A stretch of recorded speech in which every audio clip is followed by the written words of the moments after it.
তাহলে আমরা শুরু করছি। অষ্টম শ্রেণীর যে অংশগুলো আমরা পড়ব সেটা হচ্ছে, প্রথমে পড়ব কৃষি বিজ্ঞান। কৃষি বিজ্ঞান মানে এগ্রিকালচার। তারপরে পড়ব হচ্ছে ফসল এবং তার বৈচিত্র্য, বিভিন্ন ধরনের ফসল পড়ব। হর্টিকালচার এবং উদ্যানবিদ্যা কি পড়ব। ফসলের প্রকারবোধ পড়ব, যেটা হচ্ছে খারিফ ফসল আর রবি ফসল দুটোর পার্থক্য পড়ব। কৃষি কাজ পড়ব, তার মধ্যে মাটি তৈরি, বীজ বপন, সার প্রয়োগ, জলসেচ, আগাছা দমন, কীটপতঙ্গ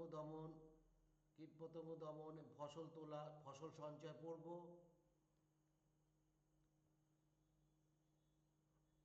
এরপরে আমরা চলে আসবো মাটি পুনরুদ্ধার এবং তার মধ্যে উদ্ভিদের পুষ্টি উপাদান, প্রাকৃতিক উপায়ে পুষ্টি উপাদান, প্রাকৃতিক উপায়ে পুষ্টি পুনরুদ্ধার, এই অংশগুলো নিয়ে আমরা পড়াশুনো করব। ওকে, তাহলে আমরা এবার পড়াশুনোর মধ্যে ঢুকে যাচ্ছি।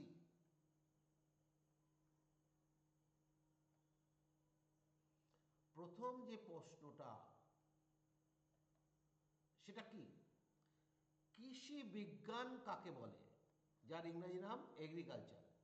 আসলে বিজ্ঞানের অনেকগুলো শাখা আছে, যেমন লাইফ সায়েন্স পড়ছে একটা শাখা, যেমন কেমিস্ট্রি পড়ছো একটা শাখা, ফিজিক্স পড়ছে একটা শাখা, সেরকম জীববিজ্ঞানের আবার অনেক শাখা আছে। সেই জন্য বিজ্ঞানের যে শাখায় উদ্ভিদজাত মানেটা কি, উদ্ভিদ থেকে উৎপন্ন, প্রাণীজাত প্রাণী থেকে উৎপন্ন, খাবার যথেষ্ট পরিমাণে পাওয়ার উদ্দেশ্য, মানে উদ্দেশ্যে আমরা এই কাজটা করব, নতুন এবং উন্নত ধরনের খাদ্যশস্য, ফসল উৎপাদনের পদ্ধতি এবং বেশি দুধ এবং উন্নত মানের ডিম, মাংস পাওয়ার জন্য বিভিন্ন পশু পাখি যেমন গরু, ছাগল, ভেড়া, মুরগি ইত্যাদি পালন করার যে পদ্ধতি নিয়ে আলোচনা করা হবে। সবচেয়ে বড় কথা, মানুষের যে প্রয়োজনীয় খাদ্য, বস্ত্র, বাসস্থান, এই সমস্ত কিছু মেটানোর যে উপাদানের ব্যবস্থা করা হবে তাকে বলবো কৃষি বিজ্ঞান। তাহলে এই সংজ্ঞাটা তোমরা কিন্তু একদম মুখস্থ করে ফেলবে, এখন থেকে মুখস্থ করে ফেলবে, তা না হলে কিন্তু অসুবিধা হবে। এরকম এরকম যখন হবে তখন আমি মাঝে মাঝে বলবো যে তুমি স্ক্রিনশট নিয়ে নাও। এই যে ছবিটা তুমি তোমার মোবাইল স্ক্রিনশট নিয়ে নিলে তুমি পরবর্তীতে কিন্তু সব দেখতে পাবে। বুঝা গেল? স্ক্রিনশট নিয়ে নাও, দেখবে। ঠিক আছে। আচ্ছা, এগ্রিকালচার বা কৃষি বিজ্ঞান, এটা চারটে অংশ নিয়ে পড়ব। প্রথম কি, মাটির ব্যবস্থাপনা, সয়েল ম্যানেজমেন্ট।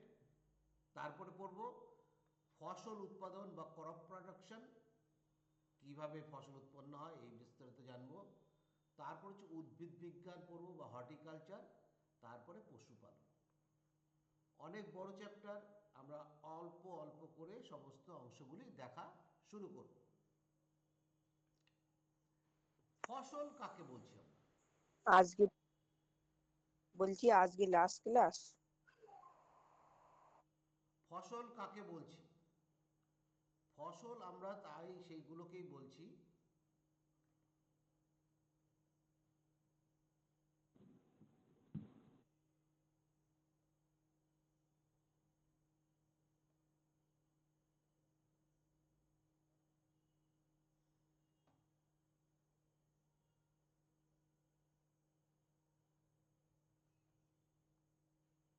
যেটা হচ্ছে সমস্ত প্রশ্নের উত্তর আমি দিয়ে দেব। পড়ানোর সময় কেউ কোনো প্রশ্ন করবে না, কারণ রেকর্ডিং হচ্ছে, এই রেকর্ডিংগুলোই তোমরা পাবে। পড়ানোর শেষে আমি মাইক খুলে দেব, সবাই সেখানে পেয়ে যাবে।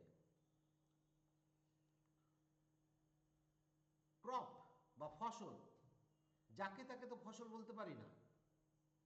আমরা মনে করো দেখা গেল যে একখণ্ড কাঠ তোমার বাড়িতে আছে, ওটা কি ফসল? একটি লোহার হাতুড়ি আছে, ওটা কি ফসল? তাহলে ফসল কাকে বলবো আগে বুঝতে হবে আমাদের। মানে এমন কিছু জিনিস যেটা আমাদের উপকারে লাগবে, তাহলে সেটা নিশ্চয়ই কোনো উপায়ে আমাদের পেতে হবে। সংজ্ঞাটা একদম মুখস্থ করে ফেলবে। এই সংজ্ঞা কিন্তু আমি যেগুলো দিচ্ছি, এই সংজ্ঞাগুলো কিন্তু কখনোই বইতে পাবে না। তুমি যদি পরীক্ষার খাতায় লিখে আসতে পারো, মাস্টারমশাই বা যিনি খাতা দেখবেন তিনি একটু অবাকই হবেন, কারণ এই সংজ্ঞাগুলো তুমি কি করে লিখলে। তাহলে সংজ্ঞা কি বলছে? উদ্ভিদের ফলন বাড়ানো। মানে মনে করো প্রতি বছর একটা গাছে 5টা থেকে 10টা আম হয়, কিন্তু কোনোভাবে তুমি যদি 100 থেকে 200টা আম তৈরি করতে পারো তাহলে বাড়লো। এবং শুধু বাড়লেই হবে না, এই 200টা যে আম হলো এটা কি মানুষে খাবে? তো এর চাহিদা আছে তো, ফেলে দেবে না, পচে যাবে না তো? তাহলে এই চাহিদার কথা মাথায় রেখে ফলন বাড়াতে হবে। এবং যখন অনেকটা জুড়ে, মানে প্রচুর জায়গা জুড়ে একই ধরনের ফসল প্রচুর জায়গা ধরে আমরা কি করব, একই এখানে হয়তো ধান চাষ হলো, একদম ধানই চাষ হলো। এখানে হয়তো দেখা গেল মূলো ক্ষেতের চাষ হয়েছে, ঠিক আছে? তাহলে যেখানে যেখানে যা হবে সেটা প্রচুর এরিয়া জুড়ে হবে, তখন একসঙ্গে এদের আমরা শস্য বা কি বলবো, ফসল বলবো। ক্লিয়ার হয়েছে? সংজ্ঞাটা পুরো মুখস্থ করে ফেলতে হবে। এবার পুরো ফসলের শ্রেণী বিভাগ।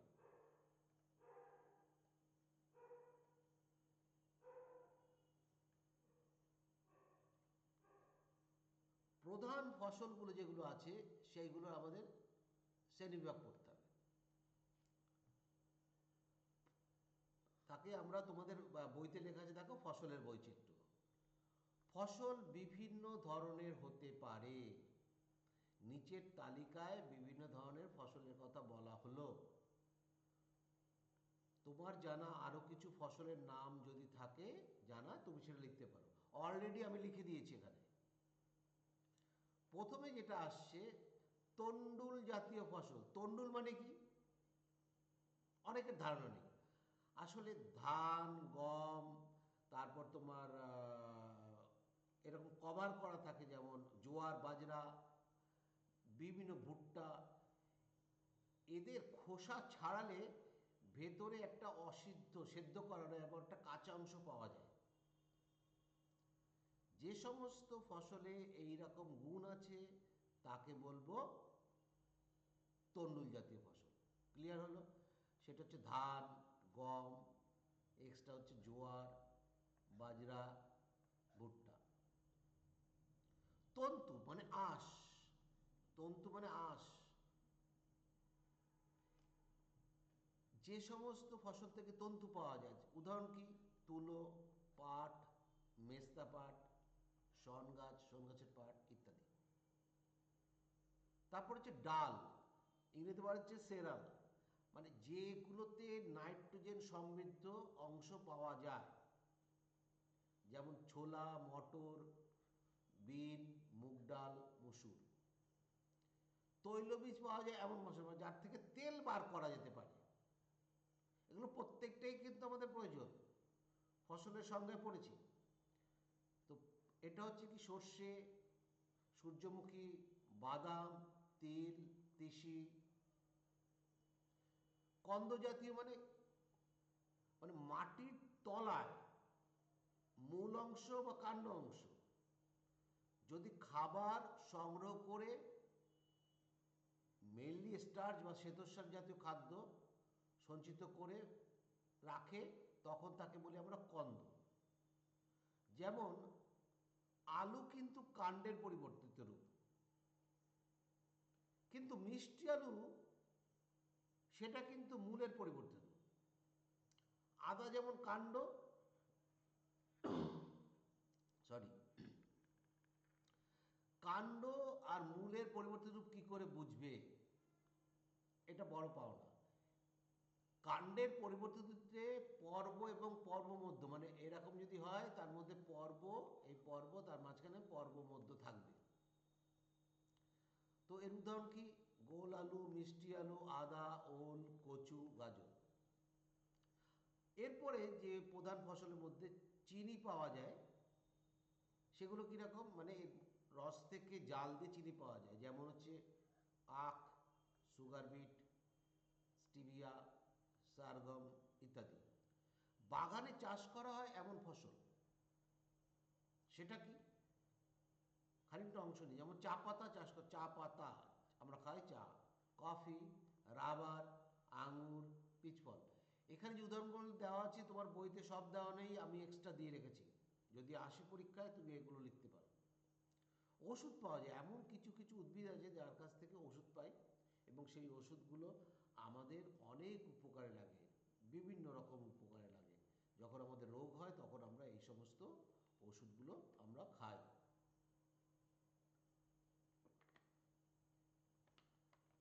যেমন তুলসী, নিম, ঘৃতকুমারী, থানকুনি।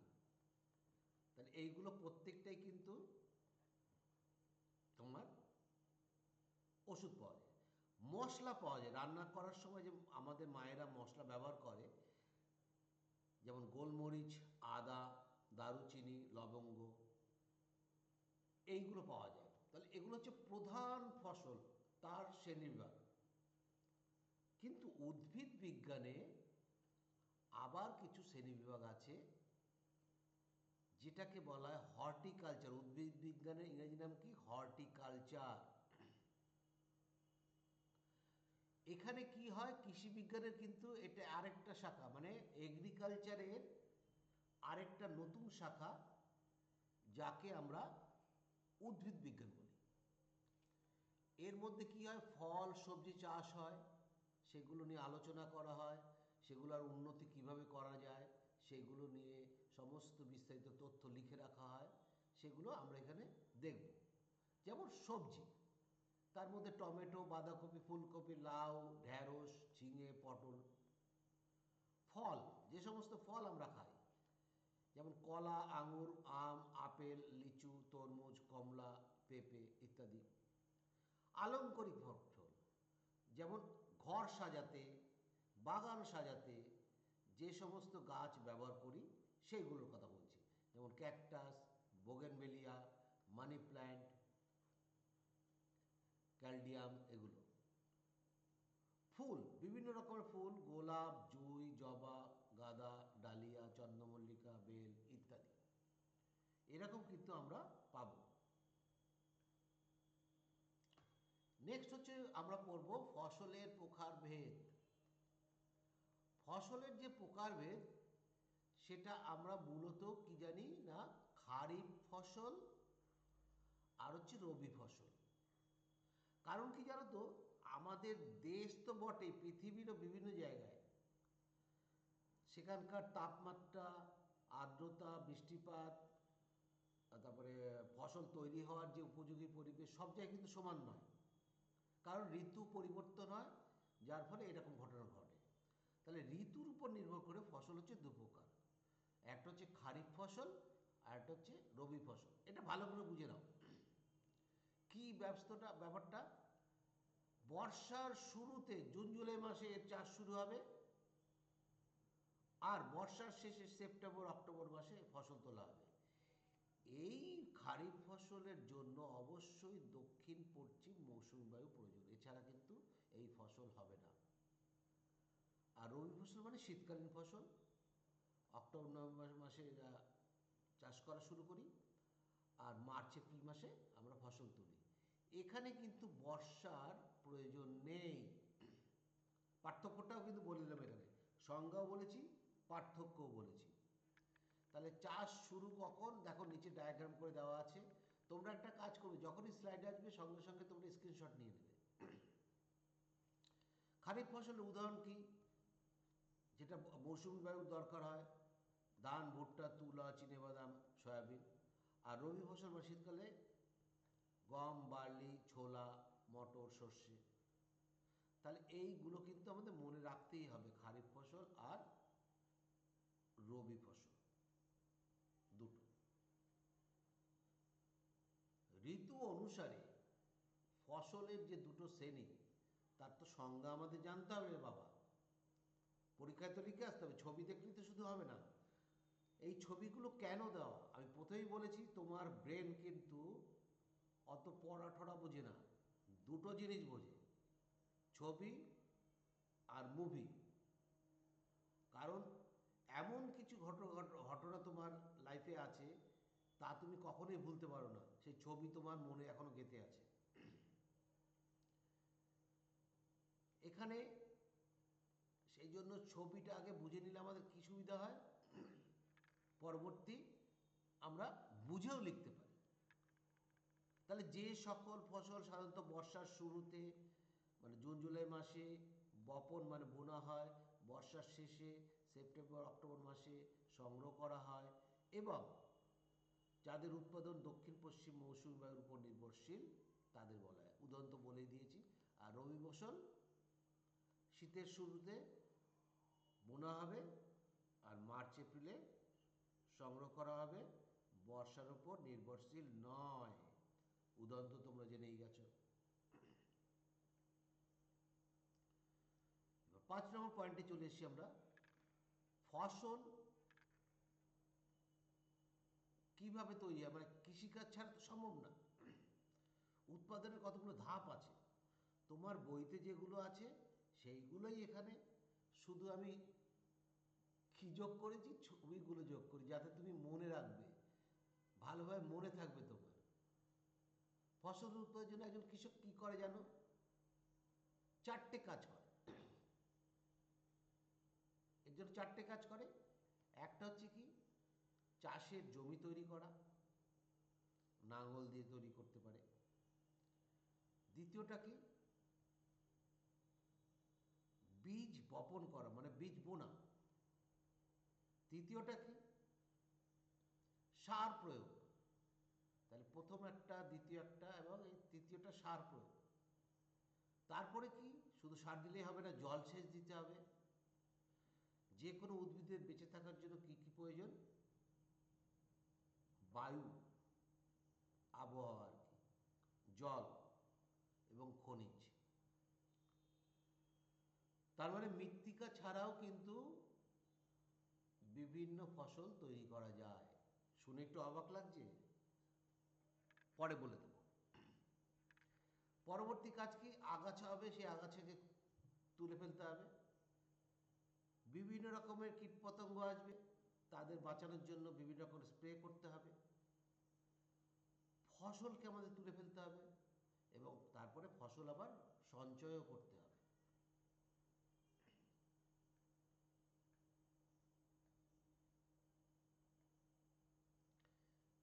চাষের জমি তৈরি করতে হবে। তো চাষের জমি তৈরি না করলে ফসলটা পাবো কি করে, চাষের জমি তো তৈরি করতেই হবে। এর মূল বিষয় কি, যে চাষের জমি তৈরি করা, তার প্রয়োজনীয়তা কি, এগুলো ভালো করে মন দিয়ে বোঝো। মাটি হলো বীজের অঙ্কুরোদ্গম এবং উদ্ভিদের বেড়ে ওঠার মাধ্যম, তাহলে মাটি তৈরি করতে হবে। উদ্ভিদ মাটি থেকে জল এবং খনিজ মূল্য পায়, তাহলে মাটি তৈরি করতে হবে সুন্দরভাবে। তারপরে কি, বিভিন্ন ফসলের জন্য বিভিন্ন ধরনের মাটির প্রয়োজন, সেই জন্য মাটি তৈরি করতে হবে। মাটিকে ওপর নিচে করতে হবে কেন, তার কারণ আছে। দেখো, কেঁচোকে আমরা জানি কৃষকের বন্ধু। এই কেঁচো মোটামুটি এই যদি মাটি হয় 1 থেকে 2 ফুট তলার মাটি কিন্তু উঁচুতে তুলে আনতে পারে। কিন্তু সাইবেরিয়ান যে কেঁচোগুলো আছে সেইগুলো কিন্তু 10 থেকে 12 ফিট, 10 থেকে 12 ফিট তলার মাটি তুলে আনতে পারে। এই কেঁচো কিন্তু আমদানি করে বিভিন্ন জায়গায় কিন্তু এরা প্রচুর দামে বিক্রি করে, আমার দেশেও আসে। তো মাটি তৈরি করতে উপর নিচে কেন উপকারিতা, কী উপকারিতা, উদ্ভিদের মূল হালকা হয়ে যাবে বলে, মানে মাটিটা হালকা হয়ে গেলে ভেতরে যেতে পারবে। ফলে কি হবে? বায়ু চলাচল ভালো হবে, কেঁচো এবং উপকারী জীবাণু বেড়ে উঠবে, মাটির হিউমাস বাড়ে। হিউমাস মানে বোধ। হিউমাস হচ্ছে কি? জীবদেহের, সেটা উদ্ভিদ হোক বা প্রাণী হোক, সেই জীবদেহের পচা গলা অংশ। পুষ্টি উপাদান উপরের স্তরে চলে আসে। তাহলে এই জন্য মাটি তৈরি করা বিশেষ প্রয়োজন। জমি চাষের প্রস্তুতির ধাপ কি কি আছে সেগুলো তোমরা একবার দেখে নাও। যেটা হচ্ছে প্রথমে লাঙল দিয়ে করা, চাষ করা, তারপর যে ঢেলাগুলো আছে লেভেলার দিয়ে এগুলো সমান করা, তারপর চাষের জন্য সমান মাটি করা ঢেলাগুলো ভাঙার পরে, তারপরে বীজ বপনের জন্য প্রস্তুত করা। তাহলে আলগা করা, মাটি আলগা করার জন্য কি কি? মূল সহজে মাটির গভীরে যেতে পারে, বায়ু চলাচল সহায়তা করে, জল সহজে মাটির ভিতরে প্রবেশ করে এবং ধরে রাখে, এবং উদ্ভিদের বেড়ে ওঠা ভালো হয়। জলের তো তরল, জল আমরা জানি তরল, কিন্তু এমন জৈব একটি উপাদান বেরিয়েছে, তোমরা হয়তো জানো না, জলকে আরো তরল করে দেয়। তার ফলে কি হয়? এমনি জল হয়তো এইটুকু ঢুকতো, ওইটা মেশানোর পরে সেই জল আরো বেশি ঢুকে যায়। লাভটা কি? সূর্য তো থাকবে। এই যে জল দিলে, কৃষক ভাইয়েরা যখন মাটিতে জল দেয়, এই জলের 30 থেকে 50% জল সূর্য মামা কিন্তু কেড়ে নেয়, সূর্যদেব। তাহলে বাকি কোথায় থাকে?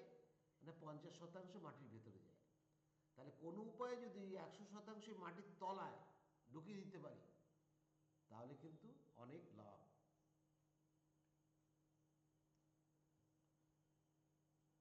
এবার যে অংশটা আমরা দেখি সেটা হচ্ছে মাটির ওপর নিচ করার এই প্রসিডিওরটা দেখাচ্ছি। আর এখানে নিচের থেকে ওপরের দিকে সমস্ত খনিজগুলো যাচ্ছে, তাতে লাভ হচ্ছে। সেই জন্যই স্বাভাবিক অবস্থায় মাটির স্তর এটা দেখাচ্ছি, আর এটা হচ্ছে মাটির উপর নিচ করার ফলে। তোমরা এগুলো যখন পাবে নোট, ভালো করে দেখে নেবে।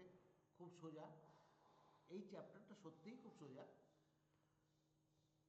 মাটির জীবেরা কৃষকের বন্ধু। কোন কোন জীবেরা?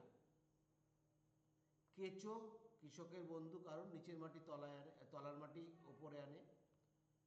কিছু ব্যাকটেরিয়া আছে যে ব্যাকটেরিয়াগুলো নাইট্রোজেনকে সংবন্ধন করতে পারে, মাটিতে ঢোকাতে পারে। কিছু ছত্রাক প্রচুরভাবে কাজ করে এবং তাদের পচিয়ে মাটির গুণ বাড়ায়। কিছু অণুজীব আছে তারা নিজেরাই সার হিসেবে কাজ করে। এইগুলোই তৈরি করা হচ্ছে হিউমাস বা বোধ, যা মাটির গুণাগুণ বাড়াতে প্রচুর গুণে সাহায্য করে। মাটির ভেতরে থাকা যে জীবগুলো, সেগুলো কিভাবে মাটিকে উর্বর করে তোলে? এই যে প্রাণী এবং উদ্ভিদের দেহ, এইগুলো বিভিন্ন ব্যাকটেরিয়া দ্বারা পচে গিয়ে তৈরি করে জৈব সার, এগুলোকেই বলা হয় হিউমাস। আমি এতক্ষণ বলছি এগুলোই হচ্ছে পুষ্টিগুণ। মানে এর মধ্যে কি আছে? নাইট্রোজেন, ফসফরাস এবং পটাশিয়াম। খুব ভালো করে নামটা মনে রাখবে, NPK,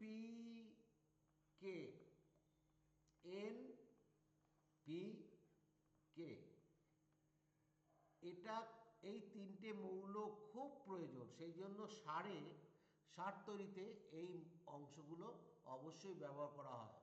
পটাশ সারে যেমন পটাশিয়াম থাকে, অ্যামোনিয়াম ফসফেটে যেমন ফসফেট থাকে, সোডিয়াম কার্বনেটে যেমন, নাইট্রেটে যেমন নাইট্রোজেন থাকে, এইগুলো কিন্তু বিশেষভাবে প্রয়োজন হয়।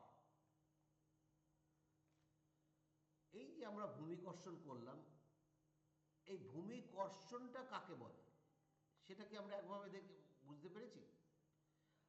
মানে ভূমিকর্ষণ করা হয় কেন? মাটিকে ওপর থেকে নিচে এবং নিচের থেকে ওপরে, সুন্দরভাবে বলবো, যে পদ্ধতিতে চাষের জমির মাটিকে ওপরে নিচে আলগা করা হয় তাকে বলবো ভূমিকর্ষণ।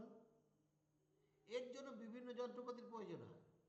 আমরা দেখে এসেছি কি লাঙল, প্লাউ, এগুলো প্রচুর প্রাণীর মানে প্রাচীন কাল থেকেই হয়ে আসছে, কোনো অসুবিধা নেই, আমরা এখনও দেখি।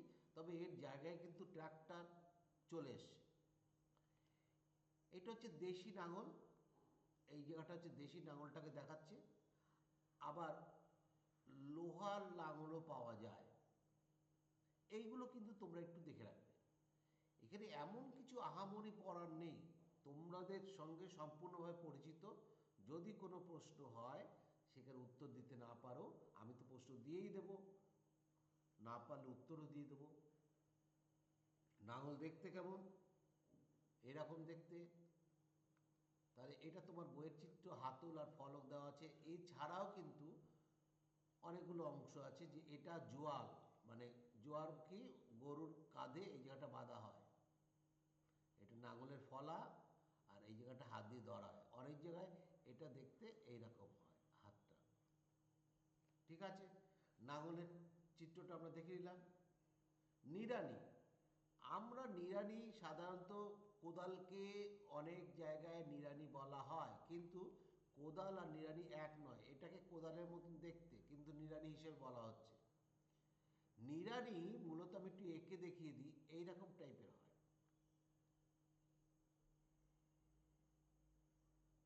এই যে এইরকম টাইপের, এখানে একটা হ্যান্ডেল লাগানো থাকে, কৃষকরা বসে বসে এটা করে। আবার একরকম হয় নিড়ানি,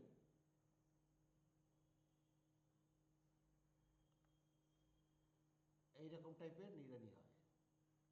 ঠিক আছে, এখান থেকে আগাছাগুলো তুলে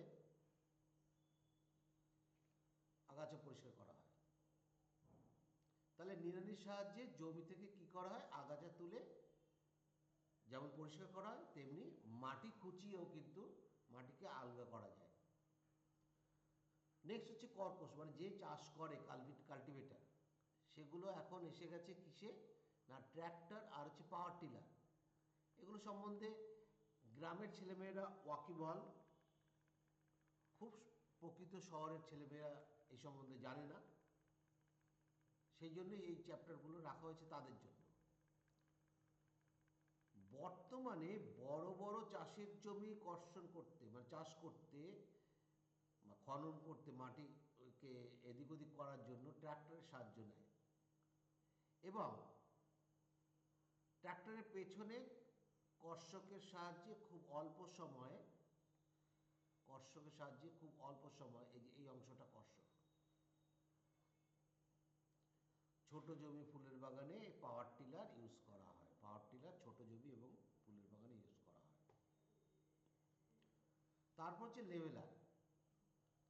এই লেভেলারকে উঁচু নিচু মাটিকে সমান করার জন্য, এই যে উঁচু নিচু মাটি ছিল এখানে, এই লেভেলার দিয়ে গরুকে দিয়ে টান দিলে পরে এরকম প্লেন ল্যান্ড হয়ে যায়, তাতে অনেক সুবিধা পাওয়া যায়।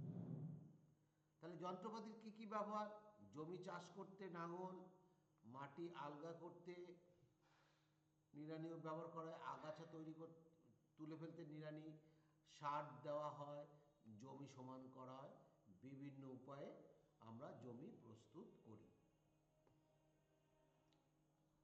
নেক্সট হচ্ছে বীজ বোনা, এটা পরের দিন আমরা আবার শুরু করব, কারণ বেশিক্ষণ ধরে পড়ালে মাথায় কিছু ঢোকে না। তোমরা যারা যারা, অনেকেই গার্জিয়ানই আমার সঙ্গে যোগাযোগ করেছে, তারা বারবার জানতে চাইছে যে স্যার কখন কিভাবে পড়াবেন,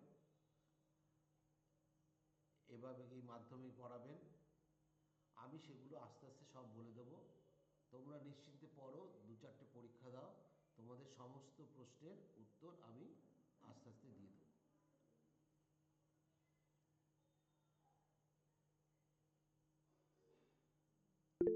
এবার যেটা বলবো